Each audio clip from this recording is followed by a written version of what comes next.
गोपालाचारी जी और जवाहरलाल नेहरू जी और उस समय के तमाम नेता, जैसे आपने कहा, इस संविधान को बनाने की जो कार्य में सालों के लिए जुटे रहे।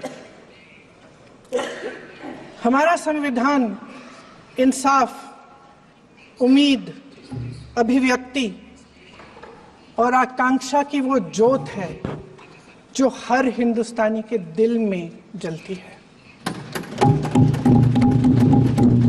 अध्यक्ष महोदय, इस ज्योत ने हर एक भारतीय को ये पहचानने की शक्ति दी कि उसे न्याय मिलने का अधिकार है, कि उसमें अपने अधिकारों के लिए आवाज उठाने की क्षमता है, कि जब वो आवाज उठाएगा तो सत्ता को उसके सामने झुकना पड़ेगा। इस संविधान ने हर एक देशवासी को ये अधिकार दिया कि वो सरकार बना भी सकता है और सरकार बदल भी सकता है।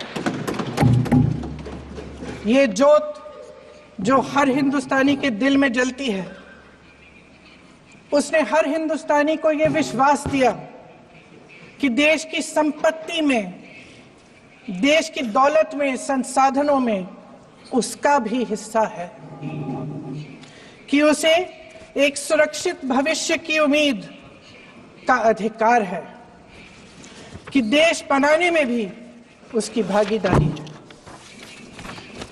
उम्मीद और आशा की ये ज्योत मैंने देश के कोने कोने में खुद देखी है। उन्नाव में मैं एक रेप पीड़िता के घर गई, उसे जलाकर मार डाला था। वो शायद 20-21 साल की होगी। हम सबके बच्चे हैं।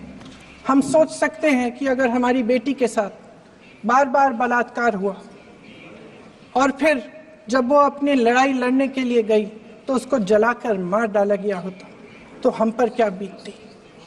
मैं उस बच्ची के पिता से मिली।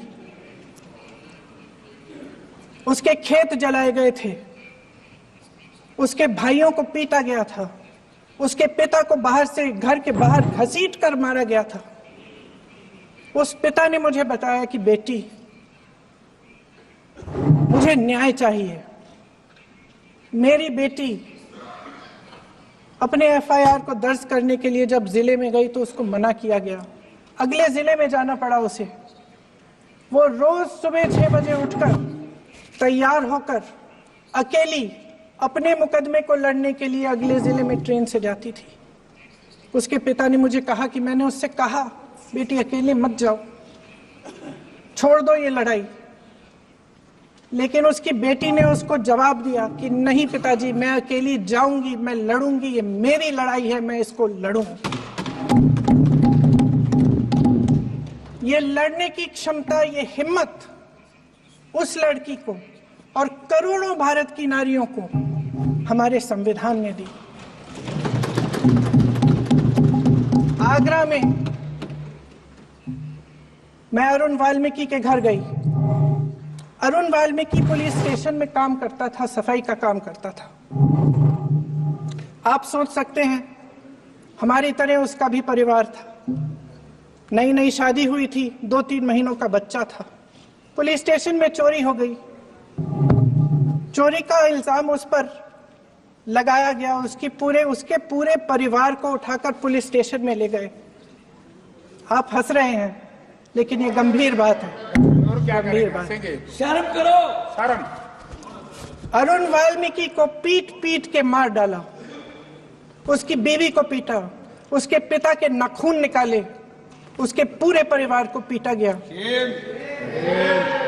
जब मैं उस जवान महिला से मिलने गई जो अभी अभी विधवा हुई थी, तो उसने मुझे कहा कि दीदी, हमें सिर्फ एक चीज चाहिए, हमें न्याय चाहिए और हम इस न्याय के लिए लड़ते रहेंगे, चाहे कुछ भी हो जाए। ये हिम्मत उस महिला को हमारे संविधान ने दी।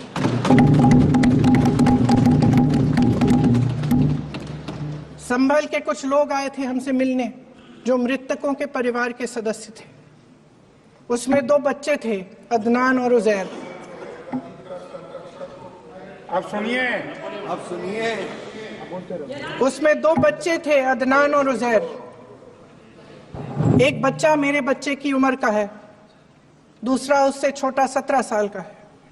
दर्जी के बेटे थे। दर्जी का एक ही सपना था कि वो अपने बेटों को पढ़ाएगा लिखाएगा, एक बेटा डॉक्टर बनेगा, एक बेटा भी सफल होगा दूसरा बेटा भी अपने जीवन में सफल होगा। उनके पिताजी हर रोज उनको स्कूल छोड़ते थे। उस दिन भी स्कूल छोड़ने के बाद अपनी दुकान में चले गए। उन्हें पता नहीं था कि विवाद हो रहा है। उन्होंने भीड़ देखी, घर आने की कोशिश की तो पुलिस ने गोली से मार डाला। वो 17 साल का बच्चा अदनान मुझसे कहता है, वो 17 साल का बच्चा अदनान मुझसे कहता है कि मैं बड़ा होकर डॉक्टर बन के दिखाऊंगा, मैं अपने पिता का सपना साकार करूंगा। ये सपना, ये आशा उसके दिल में हमारे संविधान ने डाली। अध्यक्ष महोदय, हमारे देश के करोड़ों देशवासियों के संघर्ष में, अपने अधिकारों की पहचान में, इनकी कठिन से कठिन परिस्थितियों से लड़ने की अपार हिम्मत में और देश से न्याय की अपेक्षा में हमारे संविधान की ज्योत जल रही है। मैंने हमारे संविधान की ज्योत को जलते हुए देखा है और इसके साथ साथ ये भी समझा है कि हमारा संविधान एक सुरक्षा कवच है, एक ऐसा सुरक्षा कवच है जो देशवासियों को सुरक्षित रखता है, न्याय का कवच है, एकता का कवच है और अभिव्यक्ति की आजादी का कवच है। दुख की बात यह है कि मेरे सत्ता पक्ष के साथी जो बहुत बड़ी बड़ी बातें करते हैं, इन्होंने इन 10 सालों में यह सुरक्षा कवच, सत्ता पक्ष के मेरे साथियों ने ये सुरक्षा कवच तोड़ने का पूरा प्रयास किया है।